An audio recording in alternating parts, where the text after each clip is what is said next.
we are here at Dallas Weekly at the Black Academy of Arts and Letters with the legendary Durrough Music, also known as just Durrough. Thank you for joining us. I appreciate it. I'm going to get right into it. What we came to talk about is that you have some history-making stuff in the industry that we just want to talk about first. Okay. You're the first and I believe only artist that has a contract with the two major teams in the local area. Is that correct? Yeah, for sure. Cowboys, Mavericks, yeah, for sure. So let's start there. First off, how did that idea even come about? Were you approached or did you approach them? And what does that actually mean for an artist to have that kind of deal with two major sports leagues?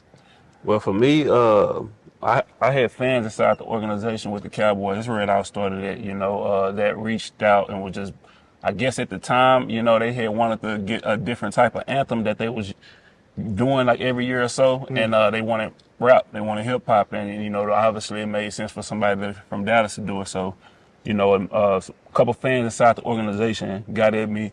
I ended up doing the anthem that year. It turned out good. They loved it. We shot videos. This is how it started. This was before it was any type of deal. And the anthem just turned into a situation to where I did it one year, ended up doing it the next year, and after that, I came and realized that it's probably something bigger we could do, and that's when we came up with basically a brand ambassador deal where it's performances, pre-game performances. We're trying to get a halftime this year, the merch and anthem. So it's kind of like a collective of those things. And it started with the Cowboys. We just kept on doing it every year until we, solidified to where we get now. And then the Mavericks came about. So I did the anthem for the Mavericks when we won the championship. Just before I even had any connects with them. Actually, let me rewind that. Mark Cuban was in one of my videos. Okay. He was in my Get Big video. So that's how the relationship with me and the Mavericks started, with him just literally appearing in one of my videos. We met. He did that. We had got cool. But we never did anything as far as on me doing something with the Mavericks at this time. But then the next year, the Mavericks went to the championship, and even before we even got into the playoffs, I had made a Mavericks anthem. I was just watching that whole year. I was watching the Mavericks, and even though they wasn't even top 8 to be predicted to win the championship that year, when I was watching them, I was just like, oh, nah, they got it. I'm saying every piece. So I made an anthem before we even got to the playoffs for the Mavericks, and it took off that year. We won the championship, so it was kind of like, okay, shit, we made an anthem when we win the championship. So what's crazy, I would have thought that I would have done something with the Mavericks, because this is before the Cowboys. I thought I did something with them, but for whatever reason, I got real busy. I started touring. We never did connect. But as of recently, last year, Snoop Dogg came to Dallas. He performed. He brought me out at his show. Cuban was there. He saw the show. You know what I'm saying? We ran into each other. And the first thing we talked about was doing the anthem for last year for the Mavericks, official one, which I did, and he loved it. Maybe like a month later, after the season started, and I made the anthem. I was performing at the halftime, so I did my first halftime performance with the Mavericks in November. So long story short, it just kind of came in different ways. It's been building for years, and then it be one of those things where sometimes you got to run into the actual person to make something happen. It's just like music. I done talked about doing music with artists and vice versa a lot of times, but sometimes it don't happen until we actually just naturally run into each other and do it. We talk about it all the time. So Cowboys kind of came about one way, and the Mavericks came about another way. But overall, it just kind of be being from Dallas, putting on. It just always made sense, and I like making the anthems for them. So, I mean, that's really like an exploration of hometown love too. So your new project is all that, right? It's just an anthem for the whole city. Can you talk about a little bit about Star Baby? Yeah, Star Baby. Let's talk about that, and where did that idea come from? Star Baby. So the Star Baby, it's a concept, man. It stands for a lot of different things. I mean, I'm from Dallas. We got the Dallas Stars, you got the Cowboys, which is the Star. You feel me? That's the next contract, huh? Hey, actually, I'm trying to do the Stars in the Rain. I did a first pitch for the Rangers, you know what I'm saying, a few years back, but I'm still trying to tie in with them too. But long story short, everything we surrounded by in Dallas is Stars, Star Baby, and then it got a whole different other meaning too. That on my next project, I'm gonna get into that part of the Star Baby, because this is just a Star Baby 1. I plan on doing a trilogy, and each project going to be simultaneously and different from each other as far as just how they sound. The sound is going to be consistent, but the style is going to be different from each other. So this was more like a Texas project. It kind of got the Houston and Dallas feel to it.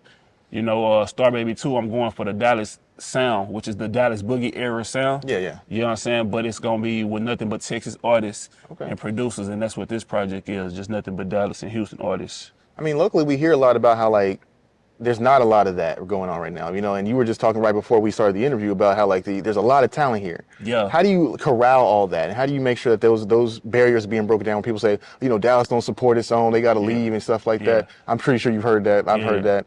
But you just said like we're doing a whole trilogy based on your love of this place and what it is here. So what's that like, and how are you trying to break down those barriers of local artists and how they can break out and be seen and things like that?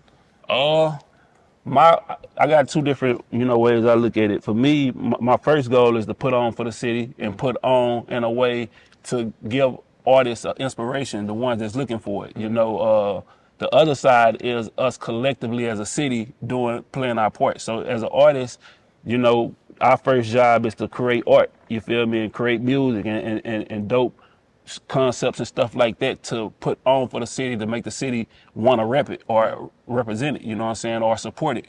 The second thing is for the other side, which is, you know, you talking about the media and even stuff what y'all doing right now is embracing it, you know, understanding that it's a lot of talent in the city, from the producers to the DJs to the artists that can play on that main stage, you know, if they get the right type of, you know, opportunities and looks, you know. So it's a collective thing from every part of the city, you know. But for me as an artist, it's just for me to continue to put on. I talk to a lot of artists. I collaborate with a lot of artists out here. So the best thing I can do is, you know, the ones that really want that inspiration, or if they come to me for advice or even whatever they guidance, or however you would look at it, I give them that. And then on the flip side, it's about me collaborating. And, you know, we do a lot of that. So I see it coming around. I see the city coming together, you know, perfectly in one way. In other ways, I feel like we could have been in another space, but I see it all coming together now. You think Dallas will be like the focal point at some point? Because like I said, I believe you. I've seen it too. There's a ton of talent here that I just don't feel is getting out beyond the barriers of the Metroplex. Yeah. Do you see, like, how long do you think, or not, I should say how long, do you feel like it's possible for Dallas to become one of those center points, like a Nashville or an LA, that could be one of those places where people actually gravitate to? It's crazy because it already is. It already is and been that, but kind of from a low key standpoint. So like I'm gonna give you an example. Like even from the music side, people been coming to Dallas for a lot of different reasons. They've been coming here eating, as far as doing a lot of shows, getting a lot of support. They've been, you know, a lot of people been using / stealing the juice, the flavor, you know what I'm saying? The culture, using it and incorporating it with how they doing it. Some people just directly coming out here, you know, collabing with certain people, low key. The industry around the country and the world comes to Dallas all the time. So that makes it already that from a low key standpoint. Now, will it come to like how people see certain cities like Atlanta and New York and sometimes in Cali, LA?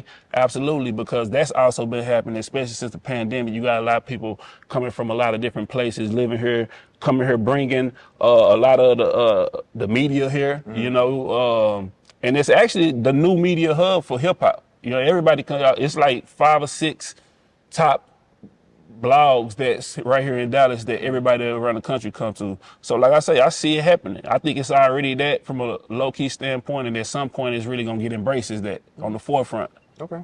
Yeah. And so you've been about, like, you got started right out of high school, right? Yeah. So like 20 years about now. I started in high school. Now it came out officially to the world, you know, 2009. So we're coming up into 15, yeah. But yeah, when I started, I started like way before that. So, how has the business of it changed or progressed in your opinion? Because, you know, you've been doing mixtapes, you got studio albums, you got these deals. How has the business actually changed? It changes in different ways. You know, you started off with the CDs. That's straight out the trunk, your backpack. You know, I literally started off selling CDs in high school. You know what I'm saying, to students and teachers and faculty members and stuff like that. So it started off as a hand-to-hand type thing with me. And that was a business model because at the time, being 16, 17 years old and only have worked at McDonald's or whatever, to be able to make your own money from rapping and starting music and never basically being an entrepreneur, going straight to that was a thing that really opened me up to the business side. I was like, okay, I'm rapping at the same time I was playing basketball. Had a few scholarships. Was fit to go to play ball in college, but ended up just taking the rap route because I felt like I controlled my destiny better. You know what I'm saying? With music versus sports, because sports is real political. You know what I'm saying? You gotta, to get to that spot you're trying to get to, you have to go certain kind of ways, and you can't have any type of hiccups. Sometimes it's out of your control. You can get hurt. You can get under the wrong coaching system. You can do that, and that really made me change my mindset to really like being more on the rap side, because I can control that. You know what I'm saying? As far as how I want to do it. And then the business module changed from that. So you go from CDs to streaming. You know what I'm saying? You go from and then streaming changes everything, because it's like it's different ways to conduct the business, but at the same time, the ways that I came in the game are pretty much obsolete. Yeah, you done. feel me? So it switches up, but just about adjusting. At the end of the day, as an artist, you make good music, you stay consistent with it, you do that with that passion. The business side gonna come to you. That's what happens to me all the time. I put out and produce and do that with a passion and at a high level. The business always comes. So I start learning the business and how it's changing, because it comes and it embraces me. So it's really about, as an artist, you always thinking about the art first. The art gonna do everything for you. You feel me? So the business definitely changes a lot. And so we're in now this whole, lots of cities are doing these. Dallas just did its 50th anniversary of hip hop kind of celebration. Yeah. And to that point, the younger cats coming in, games change, but they're kind of they're in the new system. Yeah, facts. Is there any kind of different mind state or any kind of different kind of creative expression that you would say that a younger person would have to have, that maybe you had to learn or had to evolve into? Yeah, 100%. Like, they coming right into where it's more about, the average artist don't really think about 100%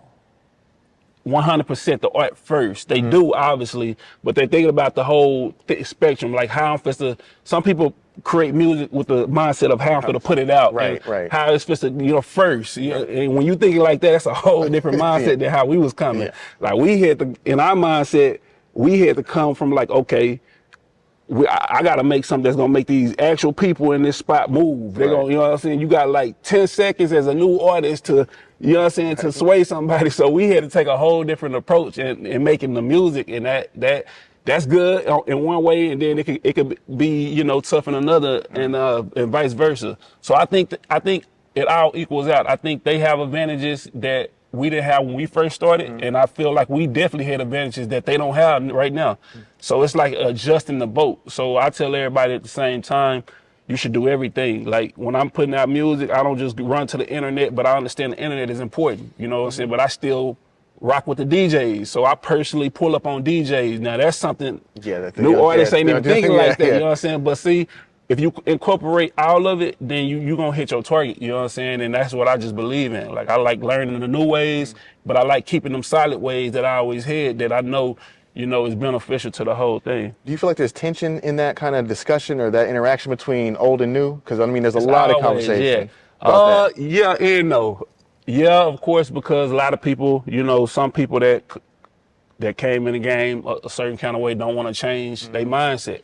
You got some that do, you know what I'm saying? And then you got new artists that don't respect that, so it's people that done put in work, or new artists might come in and not even respect that. So I think it's definitely tension there. It's always a conversation, but it ain't as bad as some people like to think and make it. I see a lot of collaboration between, new artists, older artists, same thing with the media in a different way. I think certain people figuring it out. The ones that's supposed to do it, the ones that's supposed to figure it out, I always figure it out. So I see a lot of that. Okay. So let me give you time to promote what's going on. You said Star Baby. Like, when's that dropping? And what is the progression? What's coming next? And what can people find? So Star Baby, the album, that's out right now. You know what I'm saying? It's an Out Texas project. Shout out to Power Wow, Slump. Power Wow, Lil Flip, Sauce Walker, Young Nation, Tom Tom, Zero. These are some of the names on there, you know what I'm saying? And it's all produced by Dallas and Houston artists. Shout out to my producer, DigiNorm, who produced half the album. Too Much, Mr. E, Five Nine, Mike Diesel. Those are the producers on the album. I want to make sure I shout them out. But it's all Texas. It's all to the roots, man. It's all Dallas. It's all, you know, what I grew up listening to. You know what I'm saying? That sound, it's that style. It's really putting the Texas and the Dallas in the forefront of the mindset to let y'all know, like, this is our own sound. You don't got to go out the city to adapt no other sound. You feel me? We got it right here. Everything any artist need to get out to that world, we got it right here in the city, and we got it right here in the state. Pull from it, because it was a point of time where I wasn't feeling the fact that the new artists was taken from the other cities and they really weren't being themselves. Yeah. So you got Dallas artists sounding like they from Atlanta, or they from Memphis, or they from Chicago. You get what I'm saying? And I'm like, that's cool, but it ain't gonna get you on. You get what I'm saying? Every artist that come through and rep the city and rep and make good music always come out. Even when you talking about new artists like the Big Extra Plugs, he on some Texas, Dallas. He doing it in his own way, but he rep.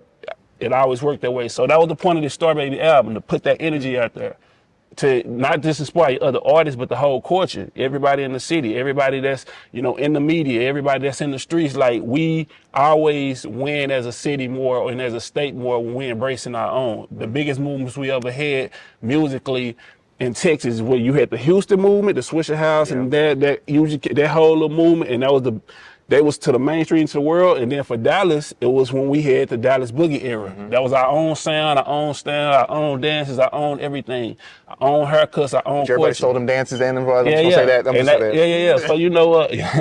But like, with that being said, the whole point of Star Baby is to put that energy out there. The whole project is exactly that. You can't listen to that project without, when you're done, you're gonna be prideful about, you know, this culture, you know, and then it's good music at the end of the day, you know. So Star Baby, And Star Baby 2 is getting worked on. Star Baby it's 2, we in the process, man. Okay. That's gonna Just be making sure. that's gonna be straight Dallas Boogie. I'm gonna tell you that right now. Okay. As far as the sound, but we're gonna do it in a 2024ish type way, you know. Okay.